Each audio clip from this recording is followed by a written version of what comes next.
Welcome to Digital Thread Bytes, a workforce development podcast produced by the Digital Thread Initiative team at Sinclair College in Dayton, Ohio. In this podcast, the team discusses the coming revolution in digital, highlighting digital transformation success stories and opportunities for learning. Here are your hosts, Elizabeth Generous and Jennifer Gravitt. Welcome, everyone, to Digital Thread Bytes, episode 6. And we are bringing you a very interesting topic today, cybersecurity. Everybody knows they need it, but a lot of people are just very reactive and not proactive, as our guest will attest to. He is like a local celebrity, probably more than local now, because he's been on so many panels, giving out so much amazing information, lots of skills. But we are joined today by Shawn Waldman, CEO and founder of Secure Cyber Defense. Welcome, Shawn. Thanks for being here. Thanks for having me. Thank you very much. I don't know about the celebrity part. Well, Elizabeth and I are thrilled that you were able to be with us today. So tell us a little about yourself. So I started Secure Cyber Defense about 8 years ago. Actually, we turned 8 years old this month and this year. And I grew up in the area. So I grew up in New Lebanon. I graduated from Dixie High School. I went to Sinclair briefly. I actually graduated from the Sinclair from the police academy at Sinclair. So my background is law enforcement. So I started in like 1997 as a 911 operator, and then eventually after graduating from Sinclair's police academy, went to the street and worked road patrol and did traffic stops and accident investigations, and really didn't have cybersecurity obviously wasn't a thing back in the late 90s, and it wasn't until like around 2009 that I started getting into cybersecurity when I actually went back to the Montgomery County Sheriff's Office to work as the CIO for Sheriff Phil Plummer. So I spent 5.5 years rebuilding the county network and or the Sheriff's Office network and working with the 911 system. And that's where I got into cybersecurity. So about the 2009-2010 timeframe, the state of Ohio and the FBI had created this cybersecurity standard called CJIS, and it stands for Criminal Justice Information Services. And it was the FBI's first go around at mandating cybersecurity standards for law enforcement agencies. So that's how it all got started. It's a longer story than that, but it led to the creation of Secure Cyber Defense in 2015. We're a managed cybersecurity provider, so we help organizations of all sizes understand and deal with the challenges of cyber, whether it's from a consulting standpoint of just working with a business to get them to understand what needs to be done, all the way up into we have a security operations center here in our office in Moraine, where we manage and monitor cyber threats and take action for about 44 companies globally. Okay. Well, I'm sure it is a long story, but it's a very interesting story. Well, thanks. I appreciate it. Yeah. I mean, it's a fascinating background that led you into cybersecurity. So. Yeah, for sure. And it wasn't necessarily linear. I think a lot of people think they have to go on this path, and that's not the case. Yeah, well, especially with cyber, right? I mean, I don't even know what the path is. It changes every day. So in a really broad sense, we all know that we need to be cyber secure. We need to not click the link. Right. We get these trainings by our employers, but in general, what does a business need to know about cybersecurity? That's a very broad question.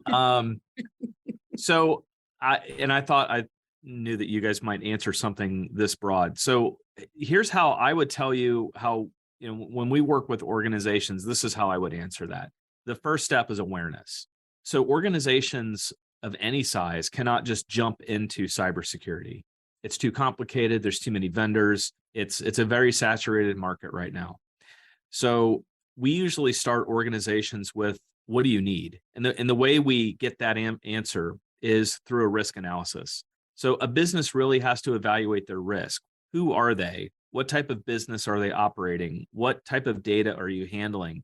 If you're a business that has to comply with some type of compliance standard, what is that? So there's a number of things, like if you're in a compliance situation and you operate like a medical coding company or something, you're going to have to comply with HIPAA, right? There's no question to that. You have to do that. So you have to start with, what do I have to do? And then really cybersecurity comes down to, like I said, a question about risk. What What risk are you comfortable with accepting and what risk are you not? What are you willing to work on internally versus what are you going to need specialized assistance for? So the sooner that you can come up with that equation, that will equal, what do I do about cybersecurity?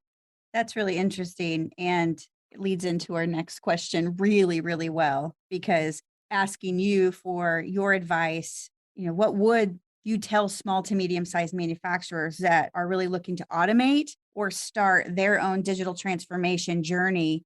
Where would you tell them to start? Would you start with that risk analysis? Yeah, for sure. Okay. Yeah.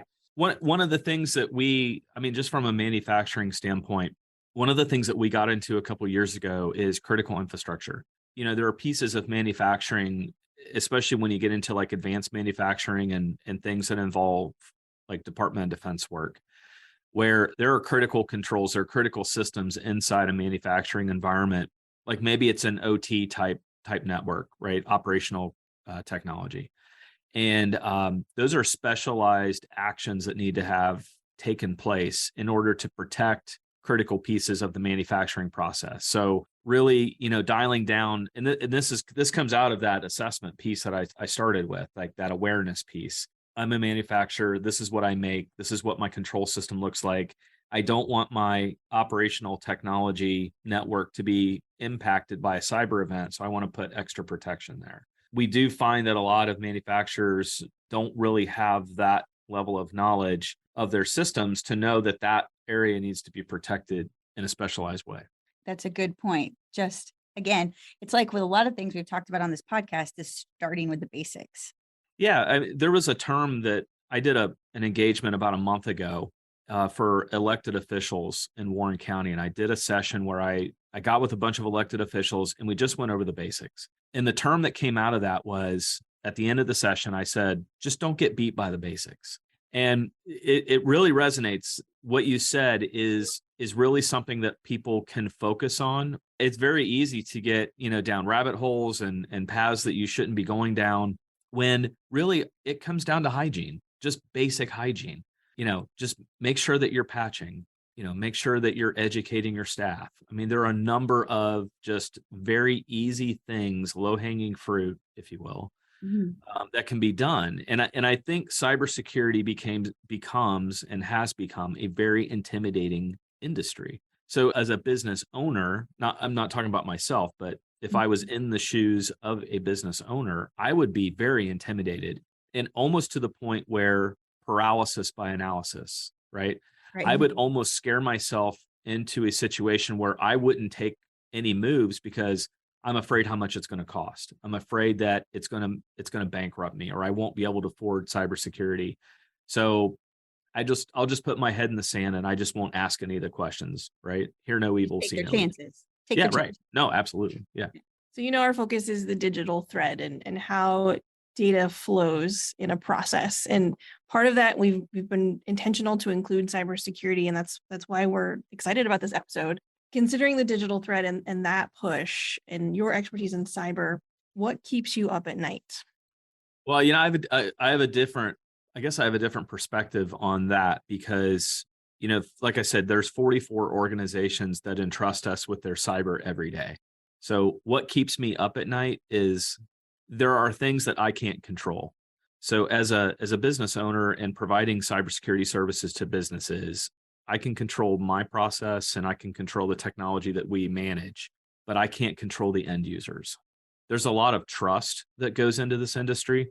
We're counselors, we're advisors. It's our job to expose and find the risk as much as we can and make recommendations for solutions.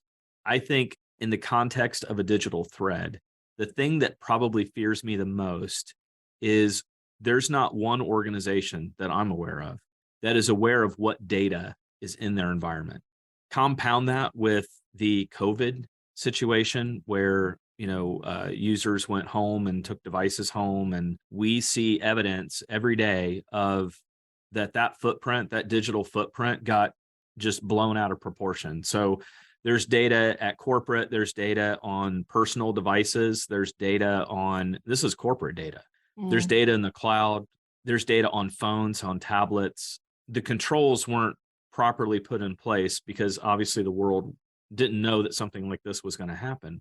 And the data just got spread out all over the place. So that is something that when we consult with companies, that is something that we talk about a lot is, what data are we protecting? Do you know where that data is? Where is your personally identifiable information? Where is sensitive information that has things like date of births and social security numbers and employee addresses and all those types of things? And the answer is usually we're not sure where all that is.